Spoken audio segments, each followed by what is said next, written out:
खबरों के सिलसिले को आगे बढ़ाएंगे और अभी आपको अहम खबर दें, आसिफ जरदारी के खिलाफ पार्क लेन रेफरेंस का मामला, नैब ने इस्लामाबाद में छापा मारा और एक अहम गिरफ्तारी इस सिलसिले में सामने आई है। SECP के एग्जीक्यूटिव डायरेक्टर जावेद हुसैन को गिरफ्तार कर लिया गया है। जावेद हुसैन ने कंपनी में आसिफ जरदारी की बतौर सदर मिल्कियत छुपाई। इसी बारे में मजीद डिटेल जानेंगे। बोल न्यूज के नुमाइंदे अफजल जावेद हमारे साथ मौजूद हैं।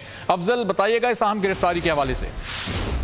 जी देखें, आज नैब रावलपिंडी ने एक बार फिर एक बड़ी कार्रवाई की है और साबिक सदर आसिफ अली जरदारी के खिलाफ जो पार्कलैंड रेफरेंस में जारी जो तहकीकात हैं उस पर SECP के जो एग्जीक्यूटिव डायरेक्टर हैं जावेद हुसैन को आज सुबह गिरफ्तार किया था और उन पर इल्जाम है कि जावेद हुसैन ने जो है साबिक सदर आसिफ जरदारी की बतौर सदर जो मलकियत छुपाई और साथ साथ जो आसिफ जरदारी की पार्कलैंड कंपनी में पिछली तारीखों में जो इस्तीफा मंजूर किया, ये उन पर इल्जाम है। जिसके बाद उन्हें आज सुबह इस्लामाबाद की इंसाफ अदालत में पेश किया और जो ड्यूटी जज थे शाहरुख अर्जुमन, उनके सामने नैब की प्रोसिक्यूशन टीम ने मुलजिम को पेश किया और इस्ता की कि उनसे मजीद तहकीकात करना चाहते हैं, जिस पर अदालत ने फैसला महफूज करने के बाद सुना दिया है और 6 सितंबर तक मजीद जो जिस्मानी रिमांड के लिए मुलजिम जावेद हुसैन को नैब के हवाले कर दिया है। 6 सितंबर तक जिस्मानी रिमांड पर जावेद हुसैन को नैब के हवाले कर दिया गया। अफजल जावेद, बहुत शुक्रिया अपडेट करने के लिए।